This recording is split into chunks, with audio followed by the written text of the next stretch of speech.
All right, welcome to part 3 in this Oracle unboxing for the Trilogy. It's the Southern Gothic Trilogy. This is the third of the 3 decks, and they fit in here like so. The Southern Gothic, the Southern Botanic, and the HAUNTS. And this is the third video. This box was made available to Kickstarter backers, but you can still buy all 3 of these decks, and they sit beautifully on a shelf together with or without that box.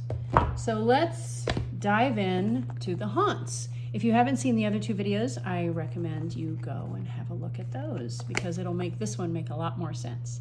The HAUNTS used to be an expansion pack for the original Southern Gothic Oracle. This came out in 2021. It was a Kickstarter campaign. And part of the way I built excitement for that campaign, because I was absolutely unknown, I was trying my level best, you guys, was to add some monsters as an expansion pack. And people loved them. I'm so humbled by the incredible fandom that just those little 9 cards whipped up. People just absolutely love them. Of course, we're really good at monsters here in the South. We're natural storytellers. So I've been wanting to make a whole Oracle out of the HAUNTS pack for years, and finally it's out. 2025. There are 40 cards in here.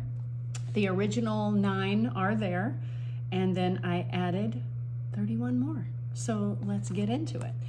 This is what the box looks like. The HAUNTS Oracle features spirits, monsters, cryptids, and scary places from the American South. It's only by facing the darkness that we can overcome our fears and manage the day-to-day terrors of life with courage. And yeah, 2025 is definitely a good time to be figuring out ways to face terror because we live in terrifying times. All right. It is a magnetic box with a little magnetic snoop. Got a fantastic quote here from Melissa Sweezy, host of the podcast You Can See Me in the Dark. She says, "A region steeped in heat and hurt would naturally give rise to the most mythic and monstrous creatures of lore. Stacey Williams-Ng renders these nightmares in gorgeous, saturated color with magical insight." Oh, can you believe? I was so excited to get that from her. All right. And then I put my own quote here from Zora Neale Hurston. "Through indiscriminate suffering, men know fear, and fear is the most divine emotion. It is the stones for altars and the beginning of wisdom. Half gods are worshipped in wine and flowers. Real gods require blood."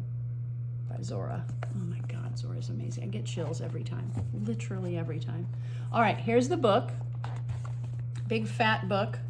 So before, the HAUNTS expansion pack was only a PDF. Again, because it was just like a free gift, not a free gift, but it was like an add-on in the Kickstarter. So I just had like a PDF, and I can't tell you how many hundreds and hundreds, it might even be thousands of people bought that, and I have always wanted to really expand it. So now it is a full Oracle deck. Each card gets a color entry.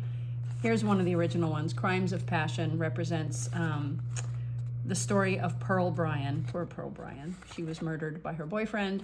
So therefore it's a card about the crimes of passion and dangerous urges. And the way that this is laid out is you get the whole story. You get an idea of how to interpret this card. But most importantly, and I really want to draw everyone's attention to this because it's not in the other 2 decks, because this is a deck about fears, fear of violence, right? So each one represents a specific fear. The lunatic asylum, fear of erasure, because those people were locked away from society and not listened to. They could say, I'm not crazy, and nobody listened. So each one of these cards represents something that you're afraid of. The Grand Staircase is not a negative card. It's about abundance and good fortune. But some of us have a fear of abundance. We have like an obsession with lack, and we don't know how to move forward because we're afraid of it. We're afraid of the implications. So every one of the cards in here represents some kind of block, some kind of fear, some kind of obstacle. So it works differently than the other Oracle decks. I don't actually recommend taking this deck and doing a whole Celtic cross spread or something, because you're just going to get a whole bunch of monsters. It's too much, you guys. But what I do think it works great for is for pulling one card to find out what the problem is. It's a problem-solving deck. Does that make sense? Okay, without further ado, So we have the velvet liner. This time it's purple, kind of a plummy purple, and gray. The cards are the same, similar background to the Southern Gothic Oracle, but in gray and black. And now we have a death skull. It's so creepy. It's so marvelously creepy. If you are an elder goth like me, you'll know how awesome, how much I love this. Okay, it looks like it doesn't have painted edges or gilded edges, so I'm a little sad that it's such a light gray. This was actually supposed to be, it is gray. If you saw a white deck, you could tell, but I don't know. I'm a little disappointed in that. I probably should have gone with black edges, but you know what? It's done now, so we have gray edges. Let's look at the monsters one by one, shall we? The Rougarou, Louisiana's version of Bigfoot. The primal self and nature. This is your wild self. Together, forever. It's a little girl ghost and her little ghost cat. Close bonds and attachment. And there is a story about this from Savannah, Georgia, which you will read about in the book. The Crescent Portal. It's a portal to hell in a hotel in Arkansas, and you'll read all about it. Damnation and the underworld. Fun little detail I want you all to notice. This little demon that's crawling out of the portal to hell, his hand extends over onto the border, so it feels kind of 3D, I hope. I love that. The Plat Eye. Actually, there are many Plat Eyes. He's not a single creature, but he's more of a kind of creature in Gullah Geechee tradition. And he comes back to get you. He's a one-eyed monster. Can you see his one eye? Creepy. He comes back to get you if you don't follow traditions in the proper burial of the dead, among other things. The Mystery Room. This is about closeting. It's about keeping things secret, keeping your skeletons in the closet. And I have a Mystery Room story you can read about in the book. The Gray Man is a tradition from Pawleys Island in South Carolina, again with South Carolina. Predictions and storms ahead. This is kind of well, he's a gray man. He's a spirit that appears to warn you that a hurricane is coming.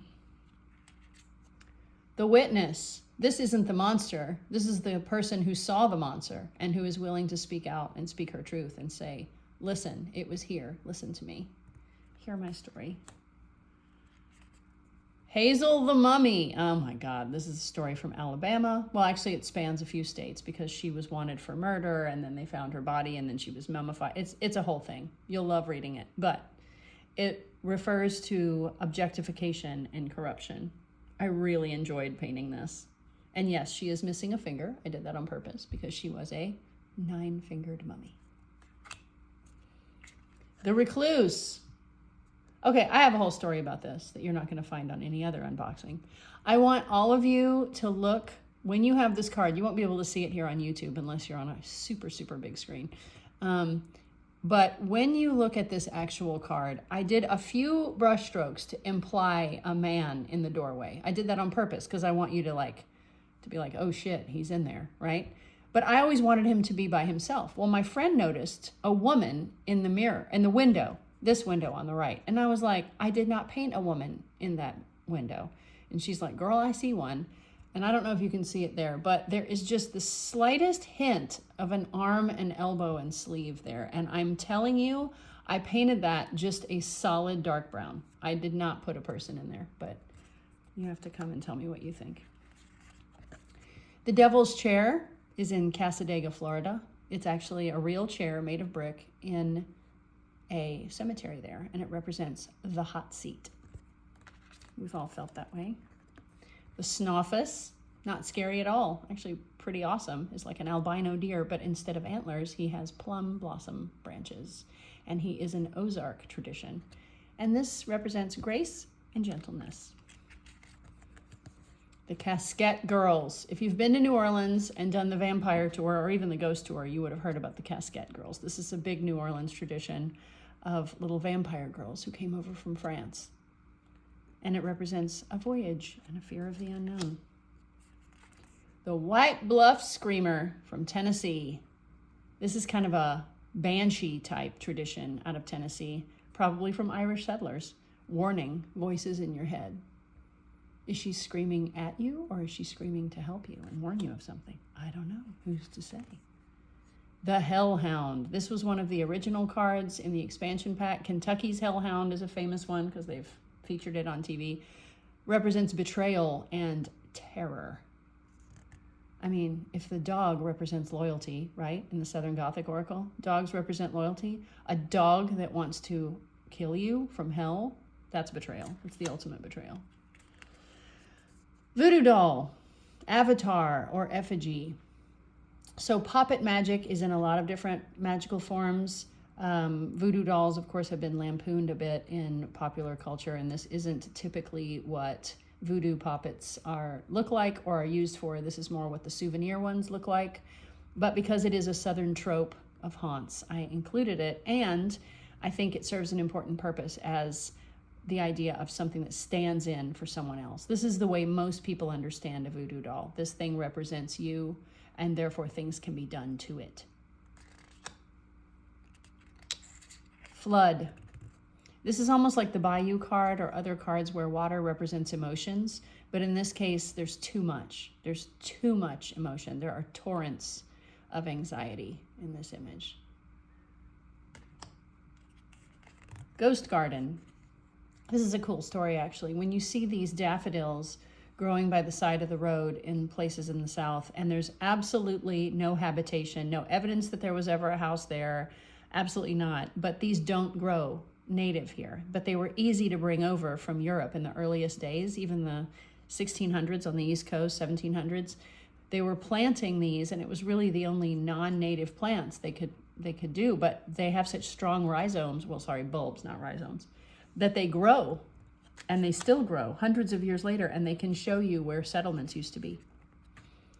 The Bell Witch, one of my favorites, posed by my friend Ellie, who goes by Bell Witch on Instagram, and so I asked her if she wanted to actually be the Bell Witch, and she said yes. So I'm very lucky. Mothman, we actually posed this one too. This was my friend Jake in a costume. And it represents transformation, like any good moth card should. The Poinsett Bridge is a haunted bridge, and it represents a paradigm shift because you're crossing over from one reality into another. The joint snake is a crazy old tradition. They used to think that there was a snake that you could cut up into pieces and it would reassemble itself. And so that ended up being like a political thing that Ben Franklin used on a poster in the early 1800s, trying to encourage the colonies to band together and work together. It was just so wild and eccentric, I had to include it. Magic potions. So this is very much a reality here in Memphis, Mojo City, and other places that have hoodoo shops like North Florida and the Delta and elsewhere. You get different kinds of oils and powders to be used in magical workings. And a very loose name for that might be magical potions. It's more of a Hollywood name, but it gives you the idea of different things that you can rely on as help, as intercession. The Vampire of Richmond was a story that actual grave exists in Richmond, Virginia. His name was W.W. Poole. He and his wife were interred there. They're not anymore because so many tourists have been there. But this is my imagining of an Edwardian gentleman that might have been what W.W. Poole looked like. And there he is loitering at his own grave because he's a vampire. The Moon-Eyed People. What a great story this is. I had to include some paranormal, but there are ruins that you can visit in the South that people say are not Native American, and the Cherokee say, yeah, those are not ours, those are made by the Moon-Eyed People, and then people said, no, the Cherokee never said that, only white people said that. So no one even knows who started this. There's really no definitive answer as to who said it was the Moon-Eyed People, so I'll let you be the judge of that. But it represents tribalism. Bride of Annandale, another original 9 cards, but it has been completely repainted because I decided I didn't like the original painting. That's what happens when you paint over 100 Oracle cards. You inevitably develop skills you didn't have before, and I frankly just thought it needed to be redone. So I'm much happier with this Bride of Annandale. She's more transparent, she's more mournful, And there she is, forever the toxic nostalgia, crying over her murdered lover. The grand staircase we looked at a little bit in the book. It's about abundance and good fortune. If you look carefully, there are ghosts in this picture as well. And this is modeled off of a real mansion that belongs to a friend of mine in Clarksdale, Mississippi. Chains of Vengeance. So this card is very, I know. I did it on purpose. But it's the story of the Yazoo witch that I've brought to life in this painting, where she rises up from the swamp and curses the town. This is about grudges and burdens.